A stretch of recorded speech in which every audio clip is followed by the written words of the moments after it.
ସବୁ ସହଯୋଗ ଦଉଥିଲେ ଏବେ ନା ସବୁ ଜାଗା ତାପକୁ ହେଇଯାଇଛି। ସକାଳ 8ଟା ଇଏ ଦେଖ ମୋ ଭାଇ ଯାଉଛି ଗାଧୋଇବା ପାଇଁ ମୋତେ ନେଇ ସକାଳ ସକାଳ ସକାଳ ଭାଇ ନୁହଁ ଶତ୍ରୁ ଇଏ ମୋର ହେଲା। ଭାରି ମଜା ଲାଗିବ ଗାଁରେ ଇଏ ଯୋଉ ପୋଖରୀ ଏଇ ପୋଖରୀରେ ଯୋଉ ଭଳିଆ ବ୍ରସ୍ କରିବ ମାନେ ତୁଠ ଅଛି ଆଉ ମାଛ ତ ଖାଲି ବଡ ବଡ ମାଛ ଯଦି ମାଛ ମାରିବାକୁ ଯିବ କି ମଜା ଲାଗିବ। ଆଉ ସୁଇମିଂ ପୁଲ ଭଳିଆ ହେଇଛି ବହୁତ ମଜା ଲାଗିବ। ଏମିତି ଜାଗାରେ କିଏ ଗାଧେଇ ନଥିବେ ଖାଲି ବଡ ବଡ ତୁଠ ଲମ୍ବା ଲମ୍ବା ପାହାଚ।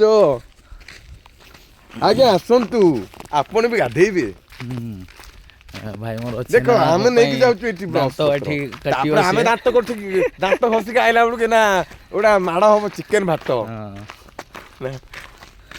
ଚିକେନ ସହିତ ପୁଣି ଅଣ୍ଡା ଡବଲ ଡବଲ ଅଣ୍ଡା ସିଝା ୱା ବଢିଆ କହିଲେ। ସକାଳୁ ସକାଳୁ ଗାଁର ଭିଉ ହେଲା ଗାଁର ଯୋଉ ଭଳିଆ ମସ୍ତି ଜଙ୍ଗଲ ପାହାଡ଼ ଝରଣା ଏଇ ଥଣ୍ଡାକୁ ଏସବୁରେ ନିଆଁ ପଉଛନ୍ତି ଲୋକ ଦେଖୁଛୁ ଡରେଇ ଦେଲୁ ନିଆଁ ପୟା ସହିତ ଆପଣ ଦେଖିପାରୁଥିବେ ରାତିରେ ଭୋଜି ହୁଏ ଆଜ୍ଞା। ଜଙ୍ଗଲ ବାଘ ଭାଲୁ ବି ବାହାରି ପାରନ୍ତି। ଜନ୍ତୁ ବି ଅଛନ୍ତି କେହି ପ୍ରୋଟେକ୍ଟ କରିବାକୁ ନାହାନ୍ତି ହେଲେ ମୋ ସବୁ ମୋ କୁକୁର ଭଳିଆ ସାନ ଭାଇଟା ଅଛି ଗୋଟେ